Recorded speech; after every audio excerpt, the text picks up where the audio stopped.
정세균 국무총리 후보자 둘째 날 인사청문회는 정책 질의가 줄을 이뤘습니다.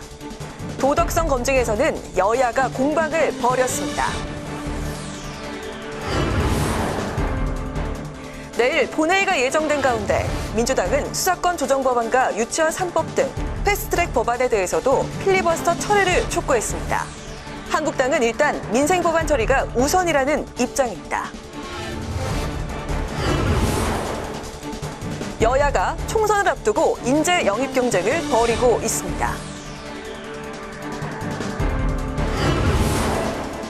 뉴스엔 특별기획 2020년 신년 특집 대담.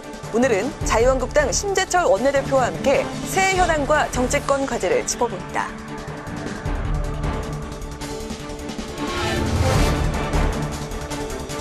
안녕하십니까. 1월 8일 뉴스엔입니다. 오늘은 정세균 국무총리 후보자 인사청문회 중계방송 관계로 조금 늦게 시작하게 됐습니다. 먼저 국회 현장부터 알아보겠습니다. 정세균 국무총리 후보자 이틀째 청문회 진행이 되고 있는데요. 청문회에선 여당 쪽은 보니까 대북 정책 같은 국정 철학, 국정 정책 관련주로 질문했던 것 같은데요. 야당은 여전히 어제 나왔던 삼권 분립 훼손 문제에다가 다른 몇 가지도 지적하고 있는 것 같습니다. 현장 연결해서 상황 알아보겠습니다. 홍혜진 기자. 네, 국회 의사당에 나와 있습니다. 정세균 국무총리 후보자에 대한 인사청문회가 어제에 이어 오늘 이틀째 진행되고 있습니다. 오늘 청문회에선 정 후보자의 국정 철학에 대한 질의가 이어졌는데요. 이 정 후보자는 현 정부의 국정 운영에 대해 대체로 잘하고 있다고 평가했습니다. 어제에 이어서 삼권 분립 훼손 논란과 품앗이 후원 의혹 등도 쟁점이 됐습니다. 자, 홍 기자, 오늘 청문회 마무리가 되면은 인사청문 경과보고서 채택을 논의하게 될 텐데요. 이 채택 가능성이 높아 보입니까? 네, 한국당이 보고서 채택에 동의할 가능성 낮아 보입니다. 물론 한국당이 이 보고서 채택에 반대한다 하더라도 민주당이 야 3+1 협의체와 공조를 한다면 임명 동의안의 본회의 처리는 문제가 없을 것으로 보입니다. 다만 제1야당인 한국당의 반대 속에 임명 동의안을 강행 처리한다면 부담이 될 수 있는 만큼 한국당의 협조를 이끌어내기 위한 민주당의 설득 작업도 이어질 것으로 보입니다. 네, 그 얘기하신 대로 다른 장관들의 경우에는 이제 청문 경과 보고서만 내게 돼 있습니다만은 총리 후보자는 이제 본회의에서 동의 절차를 거치게 되니까는요. 어쨌든 그동안에 한 이틀 동안 잠시 숨고르게 들어갔던 국회, 내일 본회의를 지금 열게 돼 있죠. 그러면서 민생 법안 처리에 지금 나설 것인데 어떻습니까? 예.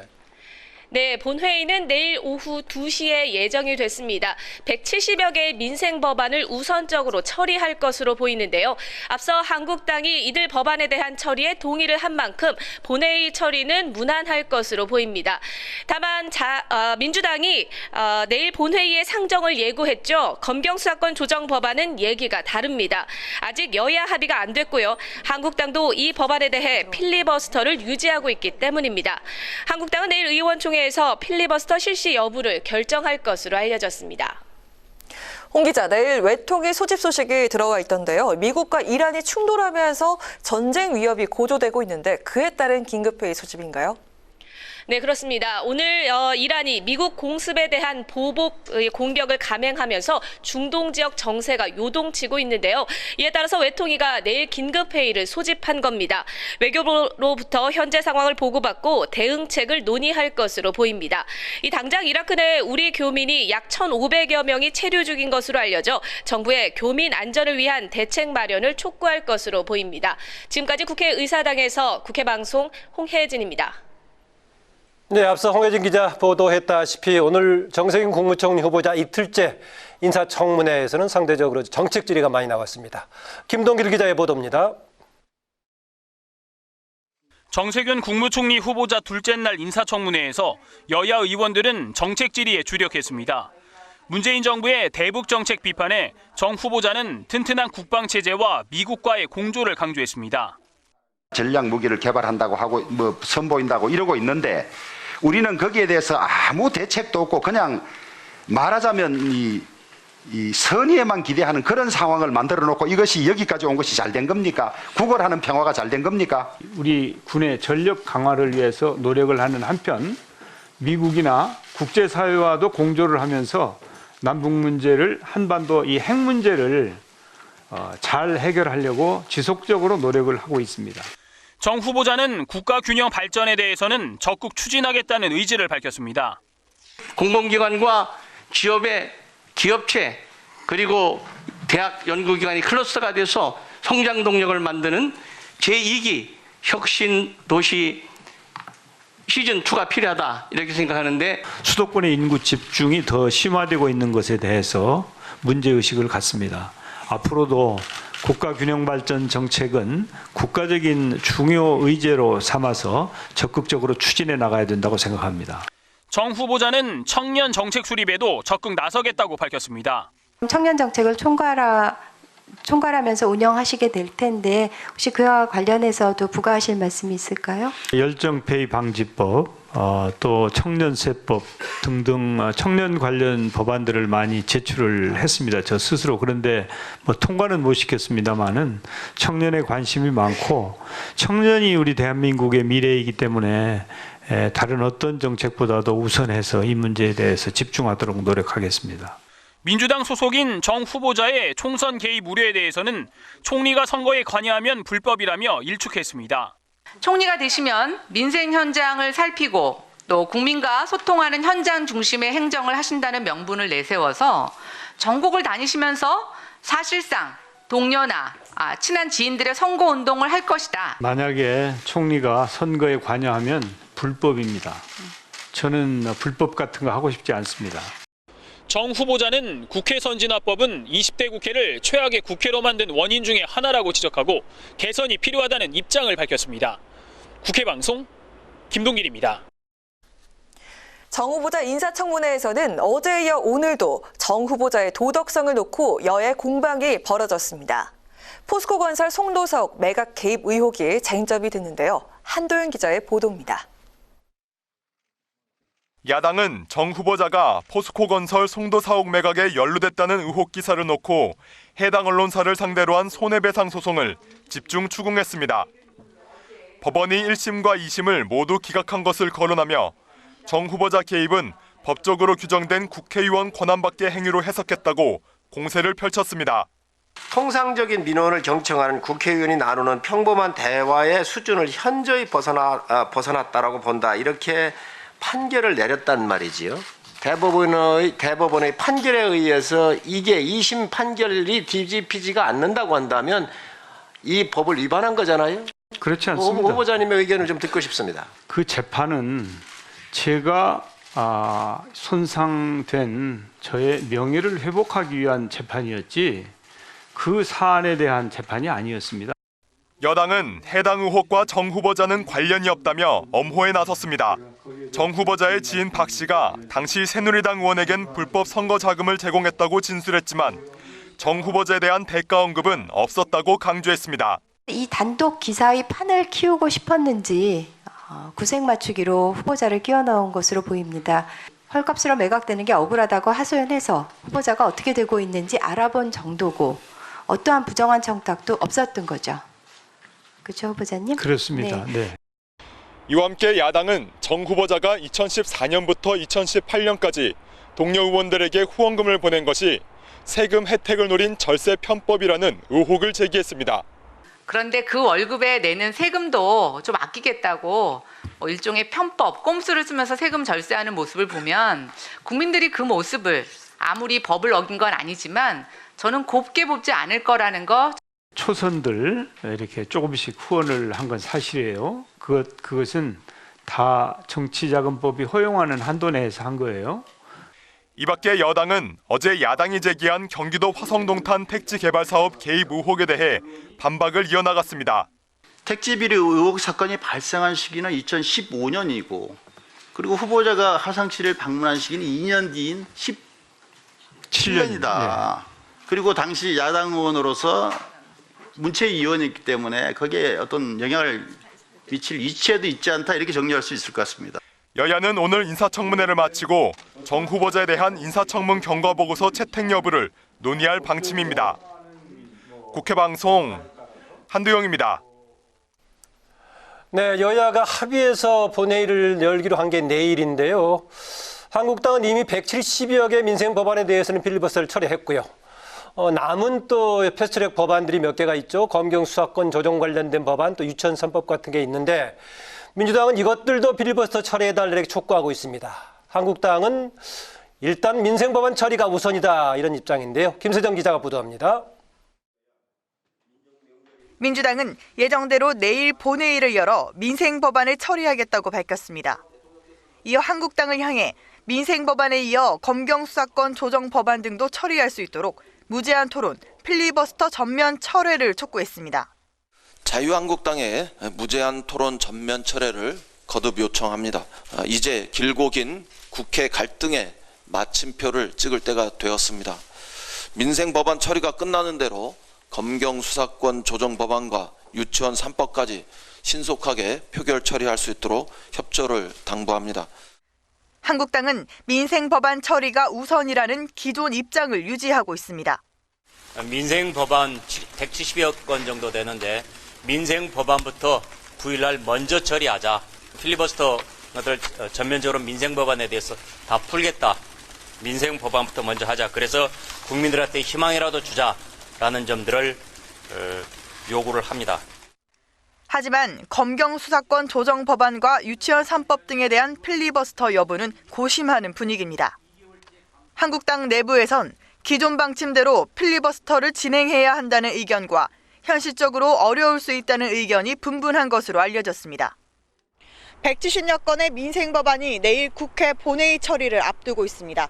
그러나 검경 수사권 조정 등 아직 쟁점이 남아있어 여야가 내일 갈등의 마침표를 찍을 수 있을지 관심이 쏠립니다. 국회 방송 김세정입니다.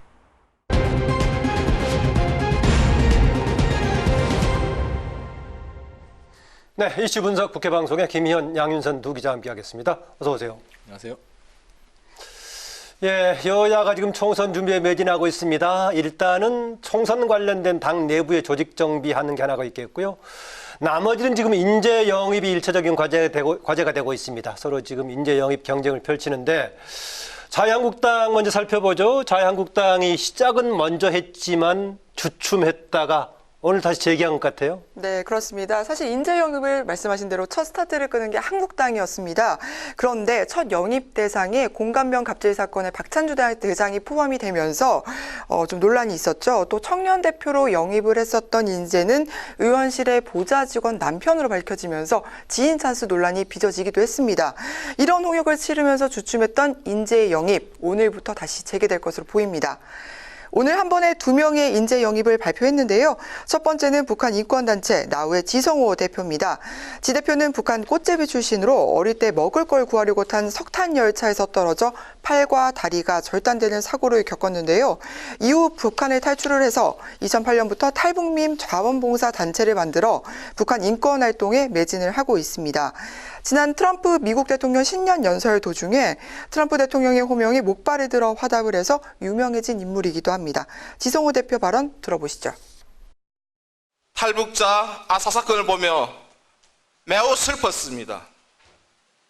2명의 어부의 강제 북송 사건을 겪으면서 인권 활동가인 나는 지금 무엇을 할 수 있냐는 질문을 스스로에게 던져보기도 하였습니다. 더 많은 일을 하고 싶습니다. 그래서입니다. 자, 양 기자, 여성 인재 영입도 있었죠. 체육계 미투 1호로 알려진 인물이라고요? 네, 그렇습니다. 한국당의 두 번째 인재 영입, 전 테니스 선수였던 김은희 씨입니다. 김 씨는 초등학교 때 코치로부터 당한 성폭력을 2018년 폭로하면서 체육계 미투 1호로 알려진 인물입니다. 김 씨는 자신이 용기와 희망을 줄 수 있다면 어렵더라도 피하지 않겠다며 스포츠와 여성 인권 분야를 위한 정치를 펼치겠다고 포부를 밝혔는데요. 직접 들어보시죠.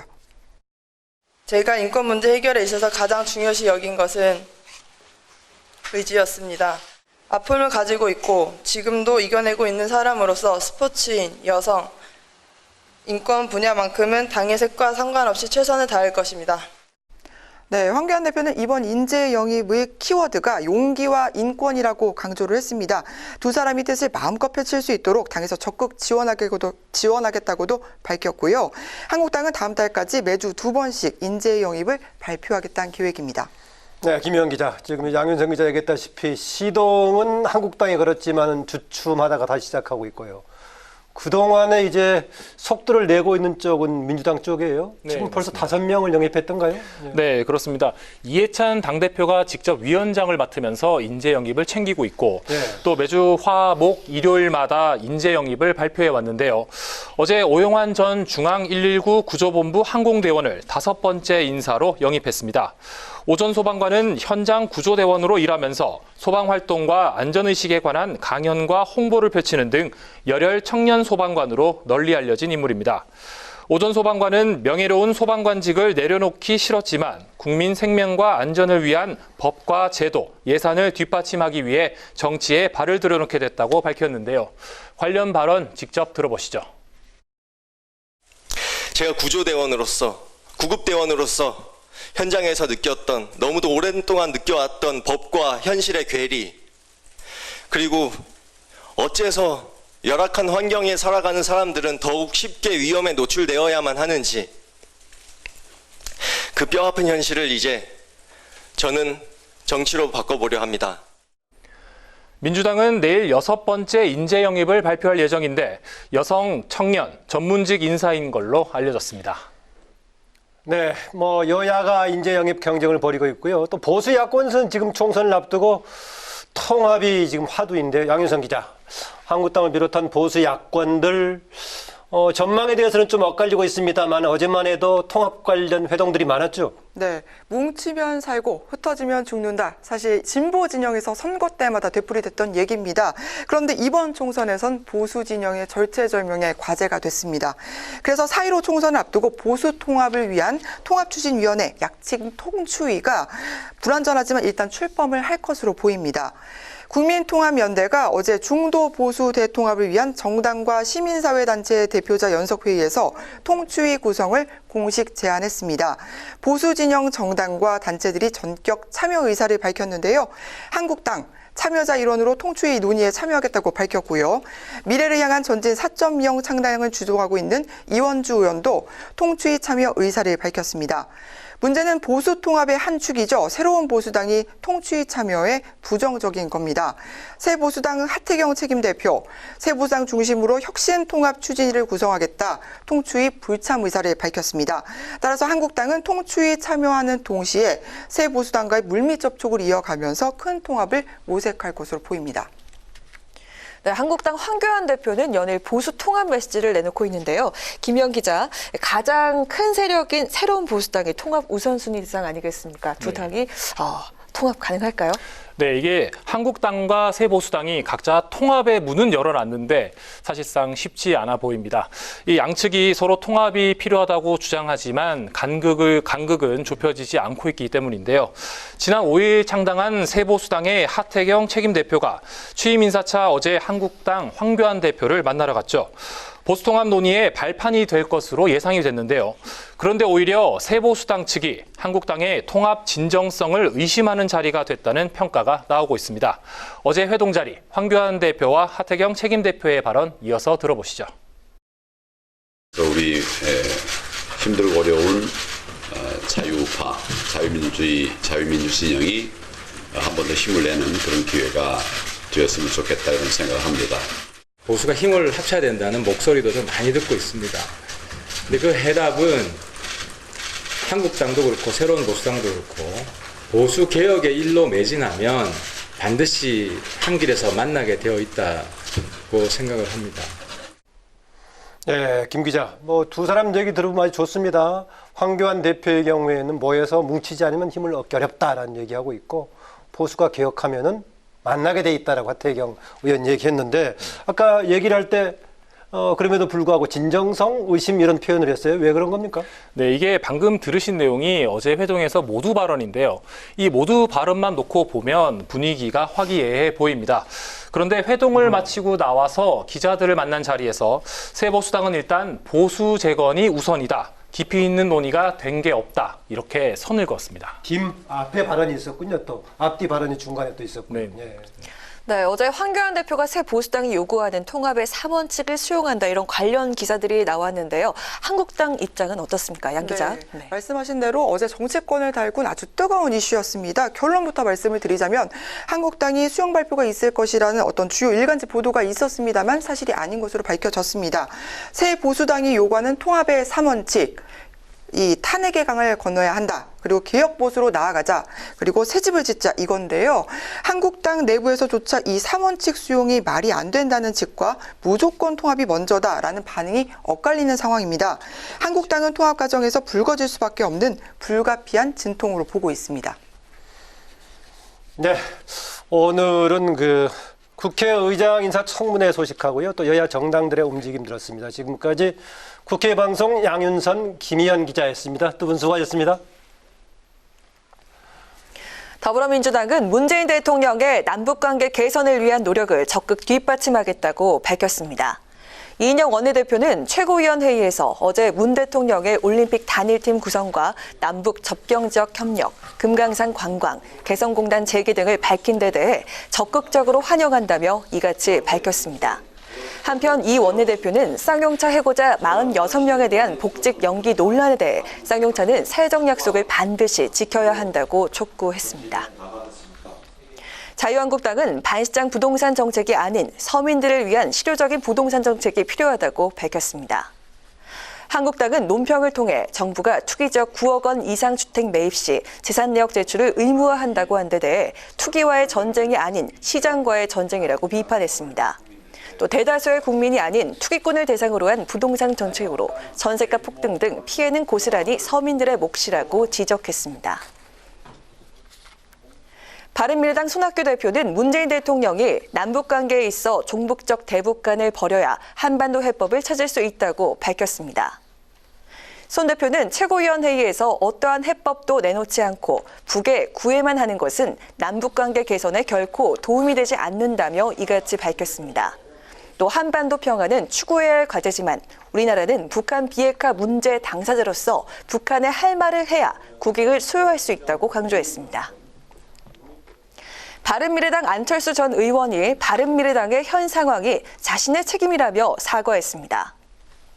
안 전 의원은 당원들에게 보낸 신년 메시지에서 자신의 부족함으로 국민과 당원의 기대에 미치지 못했다며 이같이 밝혔습니다. 안 전 의원은 정계에 복귀하면 대한민국이 가야 할 방향에 대해 진심과 선의로 호소하겠다며 밝혔습니다. 네, 학교가 정치장화된다는 비판을 불러일으켰던 인원고 사태하고 관련해서 토론회가 열렸습니다. 자유한국당 주호영 의원실에서 주최한 인원고 사태 교육 토론회를 이소희 기자가 보도합니다. 교사가 학생에게 반일 구호를 외치도록 강요하는 등 정치 이념 주입 문제로 논란을 빚었던 인헌고 사태. 사태를 폭로한 김화랑 학생은 교실 현장의 정치 편향성이 얼마나 심각했는지 밝혔습니다. 선생님들이 이제 교실에서 수업을 하실 때요. 이제 어떤 당이나 어떤 정권에 대해서는 좋게 평가만 합니다. 여기는 뭐 나쁘게 했던 것만 언급을 하면서 처음부터 이거는 좋고 이건 나쁘다라는 것을 무의식적으로 심어줍니다.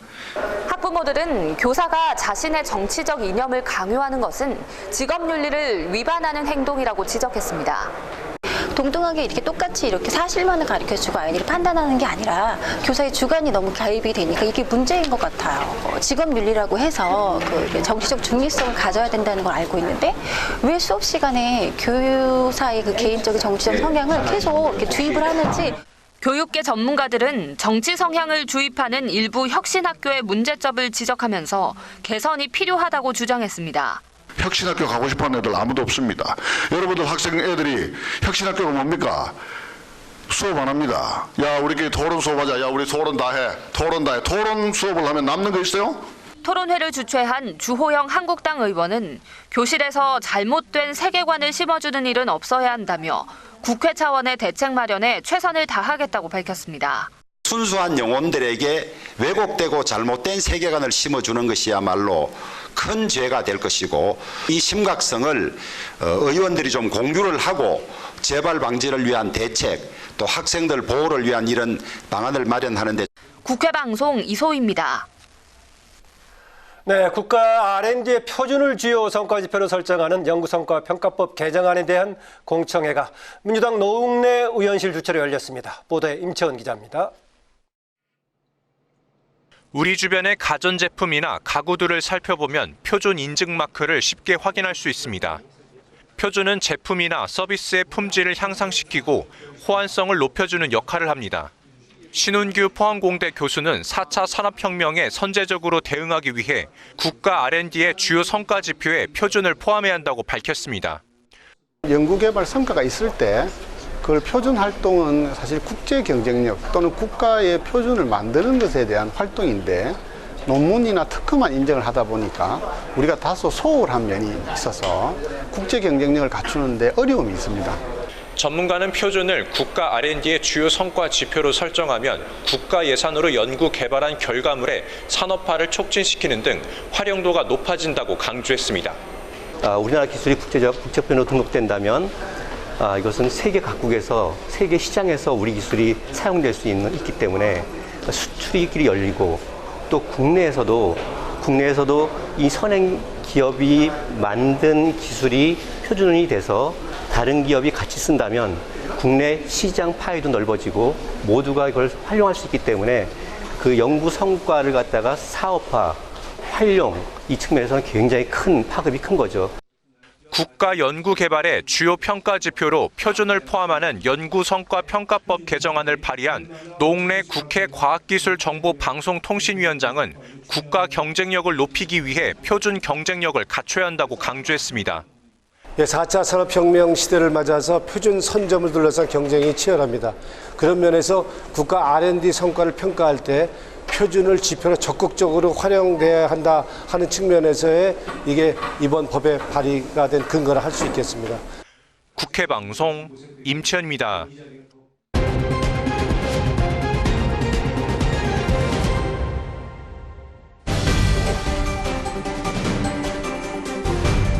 네, 오늘의 정치 키워드 탑3 시간입니다. 1월 8일 정치면을 장식한 뉴스는 무엇이었는지 첫 번째 키워드부터 만나보시죠. 네, 최근 정치권에서 핫한 인물이라면 이들을 빼놓을 수 없을 것 같습니다. 바로 연일 논쟁을 벌이고 있는 유시민 노무현재단 이사장과 진중권 전 동양대 교수인데요. 이들은 정의당 창단 멤버로서 고 노회찬 전 의원과 함께 노유진의 정치카페 팟캐스트를 진행할 정도로 가까웠지만 최근 조국 사태를 비롯해 정치적, 사회적 현안을 놓고 거친 설전을 주고받으면서 사이가 멀어지게 됐습니다. 한때 뜻을 함께하며 같은 길을 걸었던 두 사람. 이제는 갈 길이 다르다고 느낀 걸까요?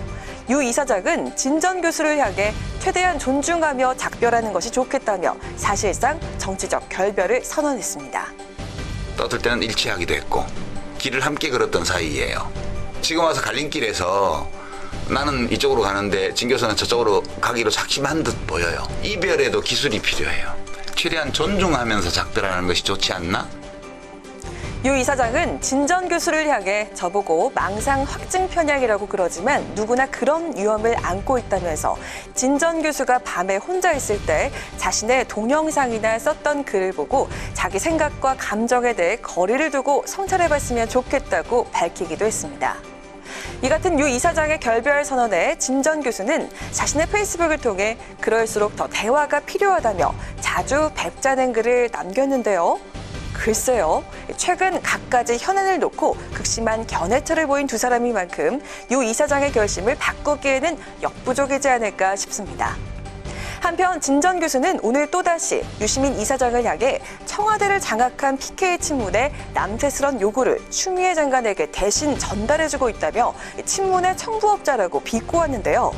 유시민, 진중권 이 두 사람의 끝을 모르는 대립. 과연 어디까지 이어질지 귀추가 주목되고 있습니다. 이어서 오늘의 두 번째 정치 키워드입니다. 범보수 진영이 잇따라 공개석상에서 만남을 갖고 보수 통합의 시동을 걸었습니다. 그러나 정작 통합의 당사자인 자유한국당은 통합열차의 시동도 걸어보기 전부터 내부에서 잡음이 나오고 있는데요. 보수 통합 파트너인 새로운 보수당에서도 구성원들마다 각기 다른 분위기가 감지되고 있습니다.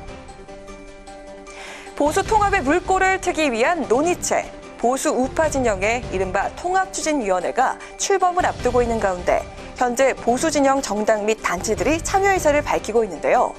문제는 한국당과 달리 보수 통합의 한 축으로 꼽히는 새로운 보수당이 통추위 참여에 부정적이라는 점입니다.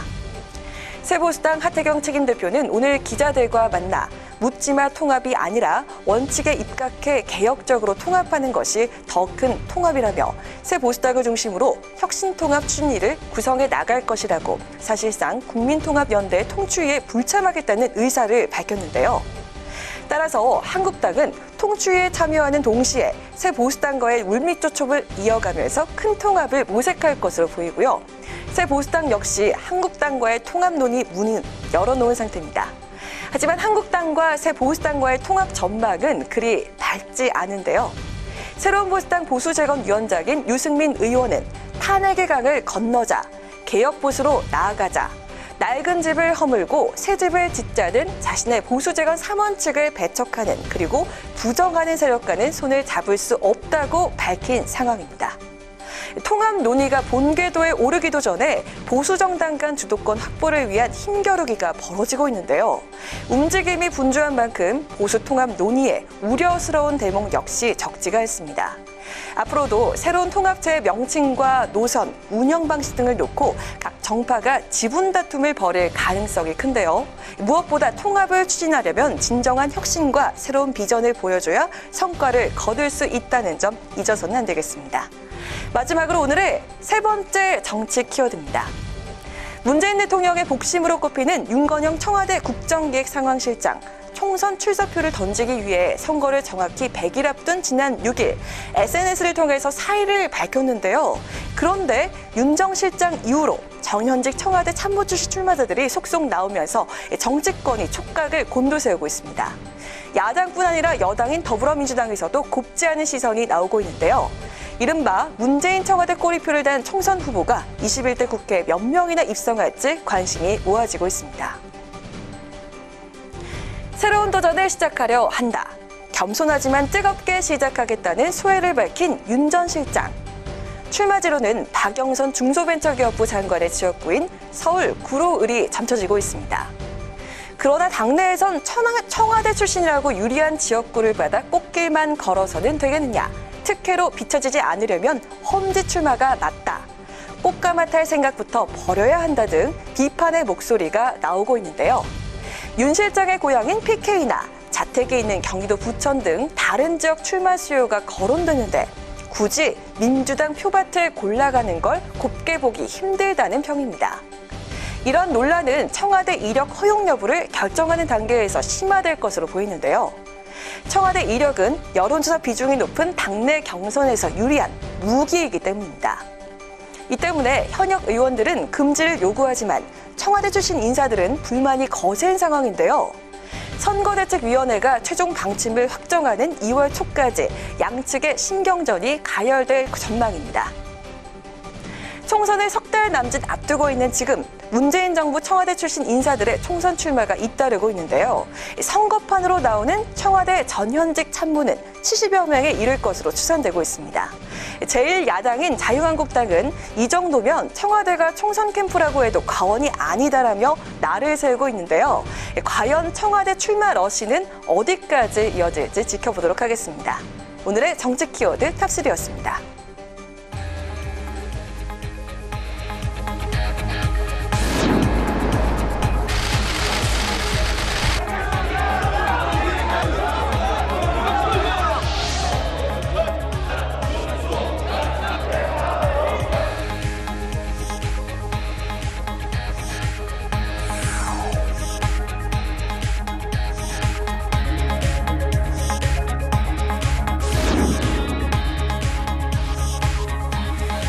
총선 압승 그게 왜?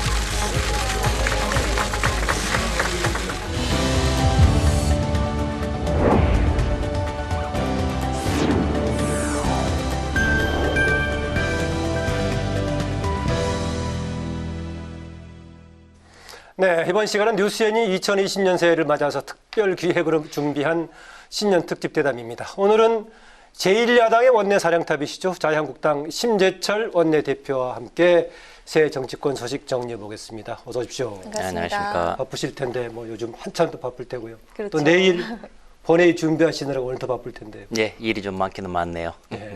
네, 본격적인 대담에 앞서서 먼저 국민 여러분들께 새해 인사 그리고 제1야당의 원내 수장으로서의 새해 각오 말씀부터 부탁드리겠습니다. 예, 2020년 경제 한 년이 밝았습니다. 경사스러운 일이 자주 일어나는 해라고 합니다. 이제 이 GT 해를 맞아서 쥐가 상징하듯이 흰쥐가 상징하듯이 풍요와 번영이 우리들 시청자 여러분 곁에 가득했으면 좋겠습니다. 작년에는 굉장히 힘들고 고달팠으리라 생각합니다. 그러나 그런 모든 것들 다 녹여내서 올해는 새롭게 희망을 일궈 나가는 멋진 한 해가 됐으면 좋겠습니다. 우리 자유한국당도 국민 여러분의 곁에서 늘 함께의 희망을 만들어 가도록 하겠습니다. 네, 원내대표로 당선돼 가지고 지금 맡아서 일하신 지가 날짜로 내일이면 한 달 되는가요? 예, 네. 아직 한 달도 안 됐습니다. 네. 시기적으로 보자면은 지금 집권 여당과 지금 치열하게 표현을 뭐라고 해야 될지 대치하고 있는 국면에서 맡아가지고 예. 중책을 맡았다고 해야 될지 힘든 일을 맡았다고 해야 될지 어느 쪽으로 해석하는 게 맞겠습니까? 뭐 둘 다 합니다. 지금 뭐 둘 다 하고요. 그러니까 작년에 제가 지금 맡았던 그 바로 다음 날 예산안 날치기가 처리가 됐습니다.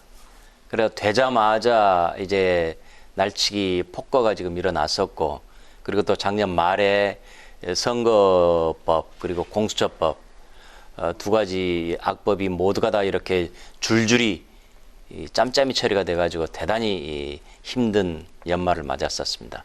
네. 그리고 심 원내대표께서 굉장히 바쁘게 일을 하셨다고 들었는데요. 국감 NGO 모니터단의 2019년 국정감사 우수 국회의원 그리고 당에서 선정한 2019년 기획재정위원회 국정감사 우수 의원에 선정이 됐다고 들었습니다.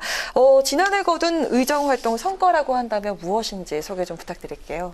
제가 지금 국회에서는 기획재정위원회에서 있습니다. 기획재정위원회다 보니까 국가 예산, 나라 예산과 관련된 업무가 굉장히 많습니다. 그래서 아시다시피 우리나라 지금 국가 채무가 대단히 가파르게 증가하고 있고요. 그로 인한 재정 부담의 위기 문제, 그리고 세금 부담이 계속 국민들한테 지금 가중되는 문제, 그리고 그에 비해서 일자리는 늘어나지 않은 경제는 침체되는 이런 상황들, 대한민국 경제를 거시적으로 볼 수 있는 그런 자리가 바로 기획재정위원회고, 그런 점에서 우리나라의 경제가 올바르게 성장해야 된다라는 관점에서 1년 내내 기획재정부 정부 당국과 밀고 당기기 입씨름을 많이 했었습니다. 그동안에 이제 일 열심히 한다고는 나름대로 했고요. 그래서 이번 20대 국회 들어와 가지고 여러 가지 의정상 18번 지금 받았고요. 그리고 NGO 모니터단이라고, 그리고 저희 국내 시민단체 중에서, 그러니까 이번 기가 아니라 16대 때부터 해가지고 그동안 아니요, 20대 4년 만에서 일을 잘했다고 해서 18번 상을 받았고. 상 어디다 두셨습니까? 상장 같은 거? 예, 제 사무실에 있습니다. 그리고 이제 국회의원 중에 활동 중에 가장 핵심이 국정감사거든요. 그 국정감사 제가 5선이니까 20번 중에서 13번을 국정감사 우수의원상을 받았었습니다. 그만큼 아무튼 열심히 하는 것이 저를 뽑아준 유권자들에 대한 도리이기도 하지만은 크게는 국민에 대한 국회의원의 도리다라고 생각하고 열심히 했습니다.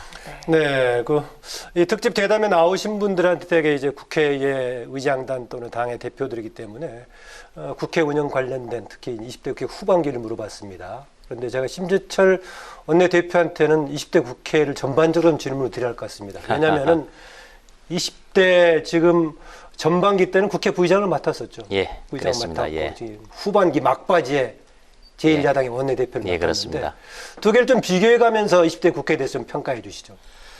20대 국회가 최악으로 지금 평가받고 있는 것은 마지막 순간에 이건 또다시 아주 격돌이 일어났었기 때문입니다.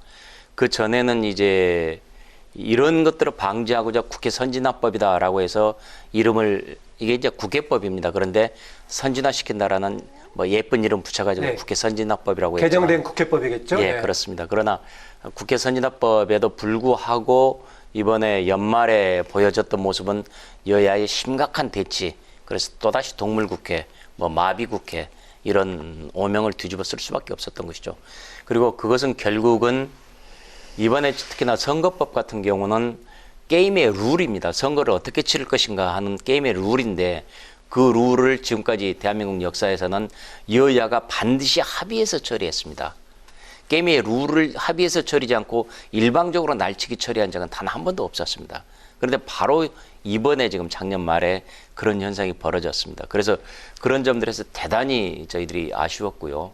또한 국민이 내신 세금으로 이루어진 예산인데 세금을 한 푼이라도 아껴 쓰려고 저희들이 눈에 불을 켜고 감시를 하는 게 국회의원이 해야 될 마땅한 일인데 작년 예산은 그거 아니었습니다. 자유한국당은 빠져라. 심손정박, 심상정, 손학규, 정동영, 박지원 해서 민주당 플러스 심손정박 1+4 이쪽에서 알아서 자기들끼리 짬짬이해서 자유한국당은 제껴버리고 하겠다. 자유한국당을 배제한 겁니까? 그쪽에서 아예 불참했다고 주장을 하거든요. 아예 배제한 겁니다. 배제한 거다. 예. 그래서 국회에는 예산을 다뤄라가는 예산결산특별위원회라는 게 있고 그 예산결산특별위원회는 교섭단체가 구성이 되도록 되어 있습니다. 따라서 교섭단체 간의 협의를 통해서 예산을 처리를 하는 게 올바른 수순입니다. 그러나 이것을 완전히 무시해버리고 자유한국당을 제끼기 위한 방법으로서 이른바 심손정박 1+4를 동원을 해서 거기에서 이 사람 저 사람 다 긁어모으니까 과반수가 되니까 좋다 그걸로 밀어붙이자라고 해서 예산을 날치기 처리를 해버렸던 것입니다. 네, 또 패스트트랙을 두고 발생한 여야 충돌 사건로 정말 그 여야 의원들이 정말 무더기로 기소가 됐었는데요. 네. 한국당에서는 23명이 재판에 넘겨졌다고 들었습니다. 그에 대해서 어떤 입장이신지 궁금하고요. 또 당 차원에서 어떻게 대응을 해 나가실지 궁금합니다. 여가 야가 이렇게 맞붙었는데 자유한국당은 24명 그리고 민주당은 불과 5명.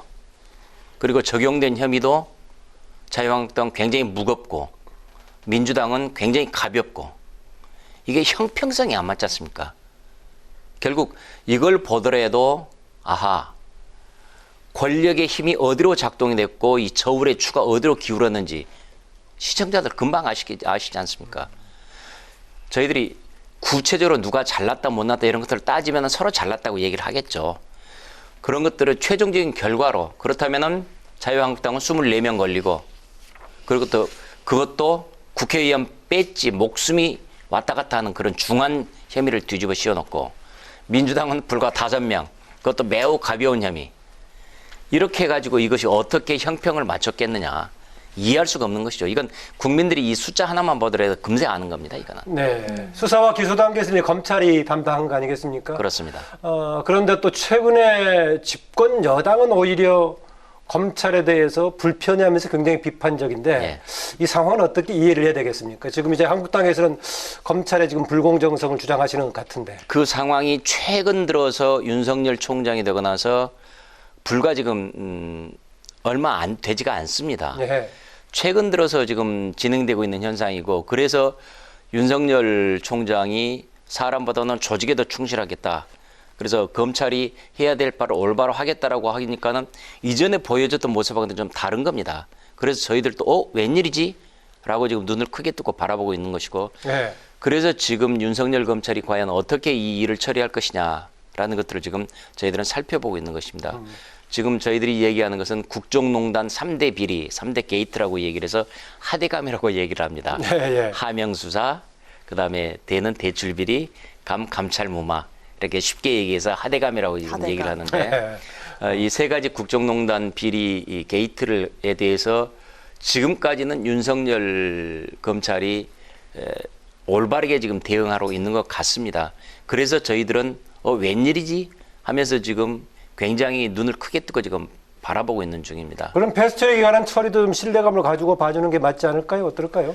그런 점에서 어떻게 대응할지는 조금 더 두고 봐야 되겠습니다. 네. 그러나 일단 지금 24명 대 5명 그리고 혐의가 무겁고 가볍고 이런 걸로 봐서는 굉장히 이 편파적이고 보복적이다. 그리고 형평성을 잃었다라고 저희들은 아주 불만이 가득합니다. 네, 내일 열릴 국회 본회의 관련 질문을 좀 드리겠습니다. 뭐 이미 계속 몇 건 여러 군데 인터뷰도 하고 또 협상 과정에서 문제가 제기됐는데 계속 민주당에서는 나머지 패스트트랙 관련된 부분도 필리버스터 무제한 토론을 철회하자라고 얘기하고 있는데 어떻습니까?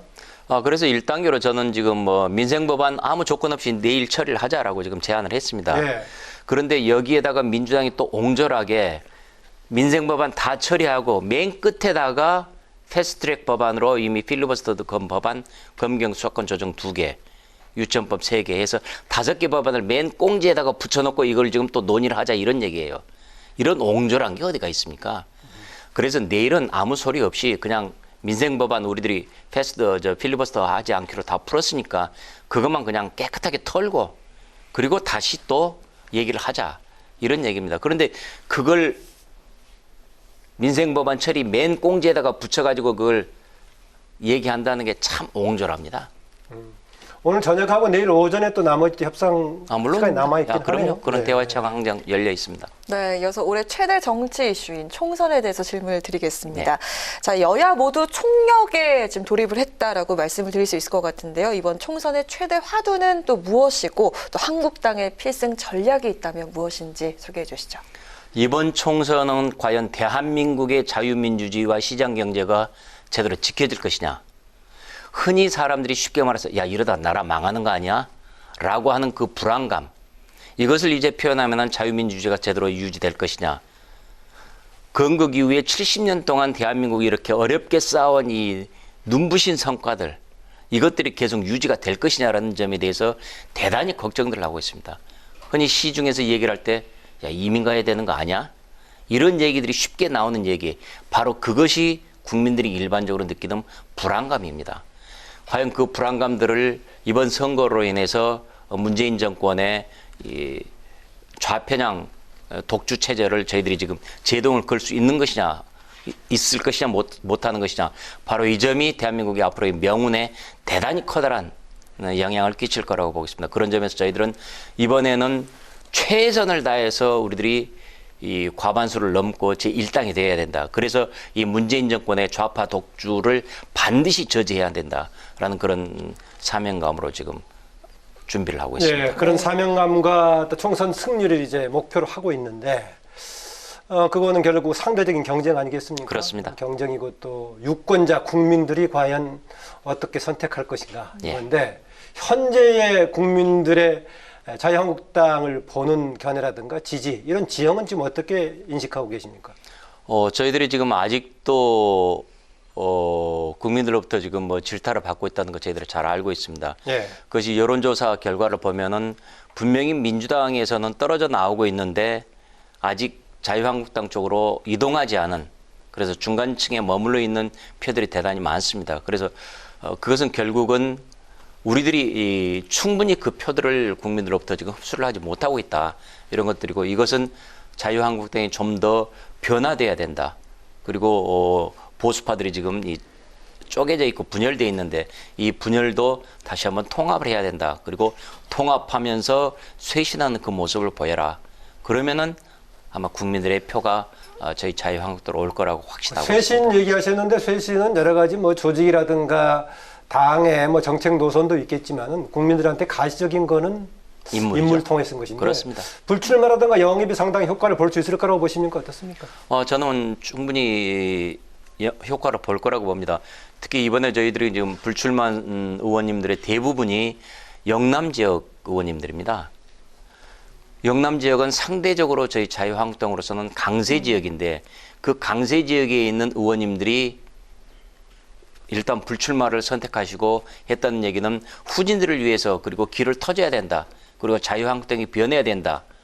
변하려면은 우리부터 먼저 변해야 된다라는 그런 필요성들을 잘 알고 계시는 그런 결과라고 저는 보고 있습니다.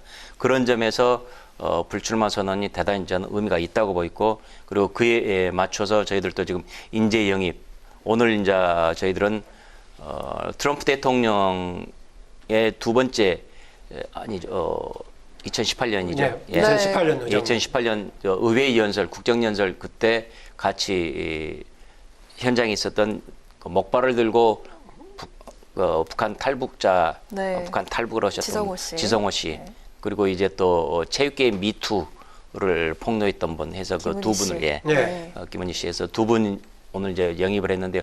앞으로도 지금 영입이 계속해서 지금 순차적으로 착착 선보일 생각입니다. 네, 그렇다면은 인재 영입 기준은 무엇인지 궁금한데요. 인재 영입 기준은 참신하고 네. 두 번째로는 국민에게 감동을 줄 수 있는 사람들인 것이죠.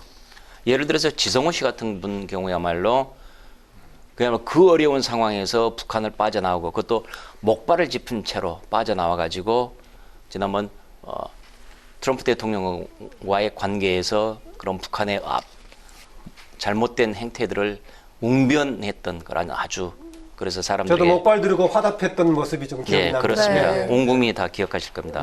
그런 걸 할지 그리고 미투 현장에서 여성으로서 그것에 이 자기 자신에게 주어지는 불이익을 과감하게 탈피해서 직접 고발에 나섰던 이런 용기 있는 분들 바로 이제 그런 분들이 바로 국민들에게 저는 줄 수 있는 참신성과 감동성이라고 저는 생각을 합니다.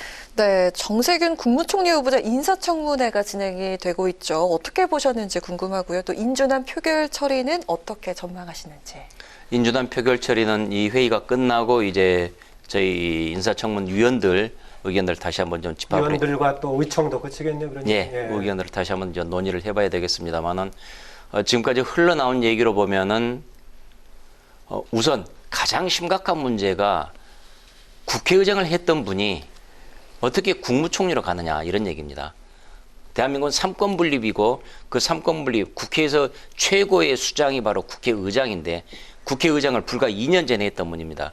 그 2년 전에 했던 분이 대통령이 부른다고. 당시에 부의장 하셨군요. 예, 그럼요. 그때 제가 부의장했죠. 그렇군요. 2년 전에 국회의장 하셨던 분이 대통령이 부른다고 쪼르르니 총리로 간다? 이건 국회를 완전히 무시하는 것입니다. 그리고 대통령도 국회는 행정부의 하수인이다. 삼권 분립 그건 얘기다. 꺼내지도 마라. 대통령은 나는 최고다. 그리고 모든 것은 내 밑에 있는 것이다. 라는 이런 매우 왜곡된 의식을 지금 보여주는 것입니다. 이거는 대한민국의 민주주의를 위해서 이런 일이 있어서는 안 됩니다. 그런 점에서 저는 물론 이제 개인적으로 그 외에 여러 가지 문제점들이 지금 지적이 되고 이런 게 있습니다. 그것들을 다 통틀어서 가장 커다란 문제가 삼권 분립 자체를 흔드는 행동이다. 국회의장을 지냈던 분으로서 그것을 받지 말았어야 되는 것이고 대통령은 그런 제의를 하지 말았어야 되는 것이죠. 그런데 양쪽 다 그런 짬짬이를 해가지고 한다는 것은 대한민국의 삼권 분립 민주주의 근본을 훼손하겠다는 것. 이건 도저히 참을 수가 없습니다. 네, 지금 아까 통합 관련 얘기가 보도가 여러 군데서 나왔는데요. 당장 그중에서 가장 직접적인 통합 대상으로 사람들이 간주하는 게 이번에 새로운 보수당으로 출마한 세력 아니겠습니까? 물론 간혹 일부 보도에서는 다른 사람 얘기도 나오고 있긴 하던데 어떻습니까? 지금 심 원내대표께서는 새로운 보수당의 창당 또 내건 기치에 대해서는 어떻게 보십니까? 우선 새로운 보수당의 창당 환영합니다. 그리고 오늘 이제 새로운 보수당의 유이동 원내대표께서도 이제 인사도 오고 그래서 서로 반갑게 만나긴 했었는데 이번 선거는 가장 필요한 것이 문재인 정권의 독주를 막아내야 된다는 것. 그리고 그러기 위해서는 보수가 반드시 힘을 합쳐야 된다는 것. 그것이 지상 과제입니다. 그래서 보수통합은 이 선택이 아니라 필수입니다. 그렇기 때문에 그 점에서는 저희 당이나 우리 자유한국당이나 새로운 보수당이나 다 똑같이 저는 생각하고 있다고 생각합니다. 단지 기싸움, 누가 더 명분을 조금 더 선점을 하고 그리고 이 지분을 어떻게 좀 더 확보를 할 것이냐 이런 차이에서 서로 지금 얘기를 꺼내고 있다고 저는 보고 있지 실제 본질에 있어서는 너와 내가 힘을 합쳐서 문재인 좌파 독재를 반드시 이번에는 막아내야 된다란다. 이런 점에서는 전부 다 일치한다고 생각합니다. 이 근본에서조차 일치하지 않는다면 그건 보수 세력도 아니죠. 그건 더 이상 얘기할 가치도 없는 세력인 것이고요. 그런 점에서 저는 그 점을 믿고 있고 앞으로의 가능성이 충분하다. 저는 그렇게 생각합니다. 네, 이제 20대 국회도 얼마 남지 않았는데요. 마지막으로 향후 원내 운영 방안과 또 개인적인 목표가 있다면 어떤 것이 있는지 궁금합니다. 개인적인 목표는 국회의원들이 전부 다 바라는 게 재선이잖아요. 그래서 다음번에도 이제 다음번에 되면은 육선하시는 거네요. 그래서 당선이 되기를 이제 바라고 있고 그리고 그런 점에서는 저도 또 나름대로 최선을 다해서 열심히 할 거고요. 그리고 이제 이제 얼마 남지 않았지만은 마무리 잘 되고 그리고 새로운 국회 올해부터는 그래도 국회가 국민들한테 근심을 덜 주는 그래서 국민이 국회를 걱정하는 게 아니라 국회가 국민을 대신 걱정해 주는 이런 제대로 된 국회가 되도록 했으면 좋겠고 그리고 그것을 위해서 저도 열심히 최선을 다해서 노력하겠습니다. 네. 오늘은 신년 특집 대담으로 자유한국당 심재철 원내대표와 함께했습니다. 오늘 귀한 시간 내주셔서 고맙습니다. 네, 감사합니다. 네, 사흘간 길게 이어지던 비는 대부분 그쳤습니다. 비구름 뒤로 미세먼지가 유입되면서 오후부터는 공기가 탁해졌는데요. 오늘 밤부터는 북쪽에서 찬 공기가 밀려오면서 내일 출근길 아침 기온이 영하 5도까지 떨어지겠습니다. 감기 걸리지 않도록 건강관리 신경 쓰셔야겠습니다. 네, 오늘 뉴스엔은 여기까지입니다. 국민에게 힘이 되는 국회를 위해서 내일도 뉴스엔이 함께하겠습니다. 시청해 주셔서 고맙습니다.